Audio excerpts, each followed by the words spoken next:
espada, nem com lança, porque... Graça e paz do Senhor Jesus a todos. Bem-vindos ao canal Palavra de Deus Diária. É sempre um prazer, uma alegria ter vocês aqui. Não esquece de deixar o seu like. Hoje nós estamos gravando 2 Samuel, capítulo 21, um tempo em que vai haver fome na terra de Israel. E Davi vai consultar ao Senhor qual é a razão de estarem passando por aquilo. Porque em tudo que você passa, tem uma razão espiritual, sempre alguma coisa está envolvida.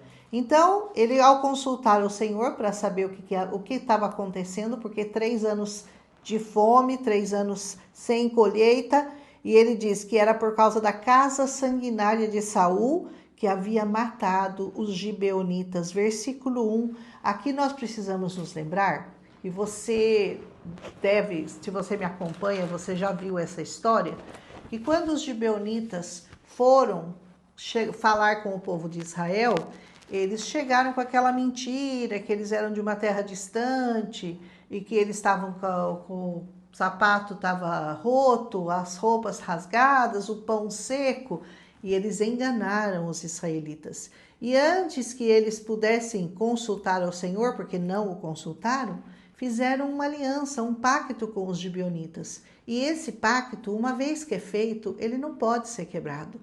Todo pacto que você vai fazer com o Senhor é muito sério. Se você faz um juramento diante do Senhor sem consultá-lo, você terá consequências. Quando você faz um pacto de casamento, ou quando você aceita o Senhor como seu único suficiente Salvador, que você vai entregar sua vida a Ele, que você vai deixar Ele cuidar da sua vida, e de repente você quebra esse pacto, saiba que haverá consequências. E é o que estava acontecendo aqui. Saul ignorou o pacto que ele tinha com os gibeonitas e tinha ido atrás deles e foi e os matou.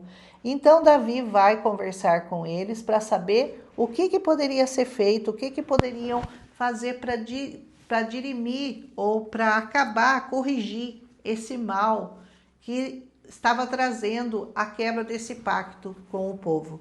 Então, eles falam o seguinte: nós queremos 7 filhos de Saul para serem enforcados. Porque Saul é que tinha trazido aquele mal para aquele povo. Davi, então, é obrigado a atender e a concordar, porque era o único jeito de pacificar aquela situação terrível que eles estavam passando. Porém, ele vai poupar Meufibosete, o filho de Jonatas, por causa do juramento que ele havia feito. Versículo 7. Então, ele tomou o filho de Rispa, lembra da Rispa? E mais 5 filhos da irmã de Mical, e os entregou na mão dos gibeonitas, que os enforcaram no início da colheita. Versículo 9.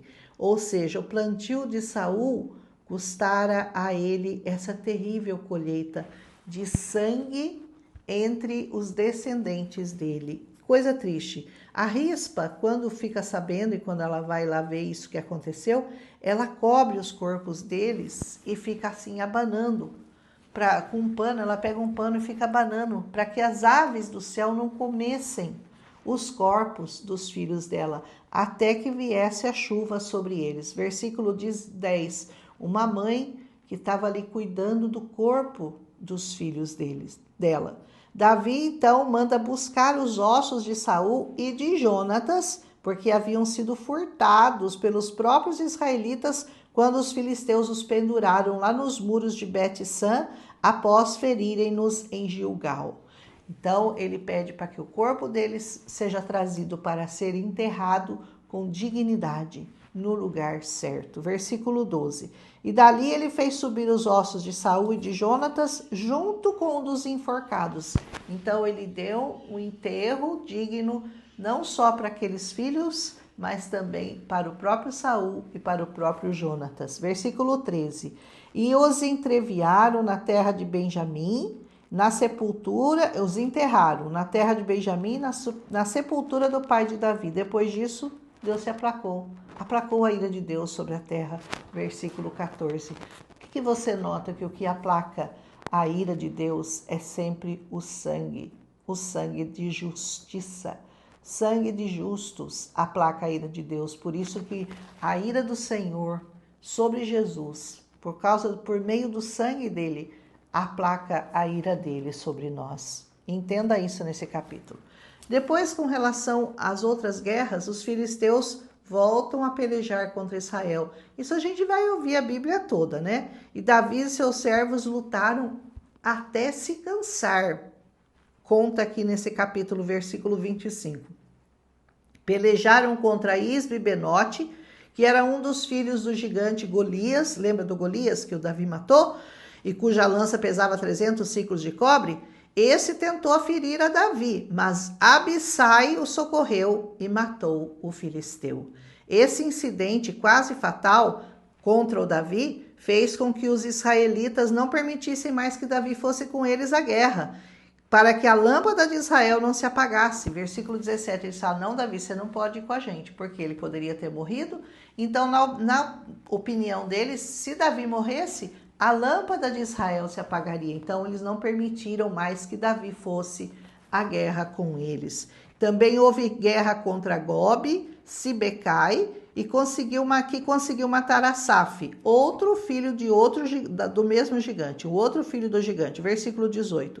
Houve guerra em vários outros lugares, em El-Anã, e El-Anã conseguiu ferir Golias, cuja lança era de um tamanho enorme. Amém? O Golias é um outro gigante com o mesmo nome.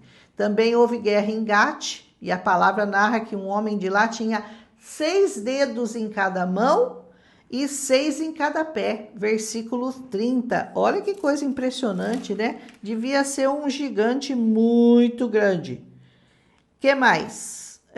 Esse gigante foi morto por Jonatas, filho de Simei, irmão de Davi. Esses 4 gigantes de Gate caíram pelas mãos de Davi e de seus servos.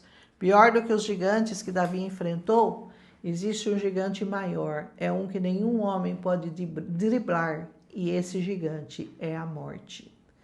Mas um dia uma mãe também chorou a morte do seu inocente filho na cruz do Calvário. Ele sim não merecia aquela condenação, mas ali, naquele madeiro, ele venceu a morte por nós. Aleluia, glorifique a Deus por isso. E nos ofereceu a vida eterna.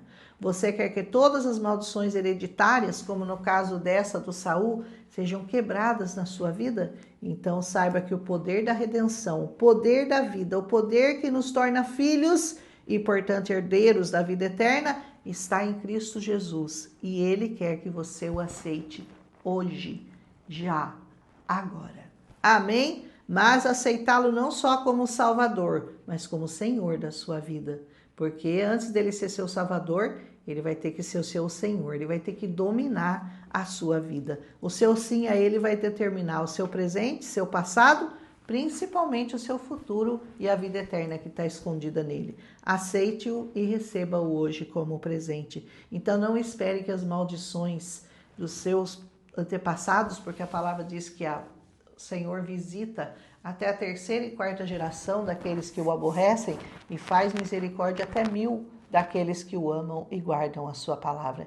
Então não permita que isso chegue até você. Livre-se de todas as maldições hoje, aceitando a Jesus como seu único e suficiente Salvador. Amém? Um abraço. Amanhã nós voltamos com 2 Samuel, capítulo 22, em nome de Jesus. Milagre visitou a minha casa, saberá toda esta multidão que o Senhor salva.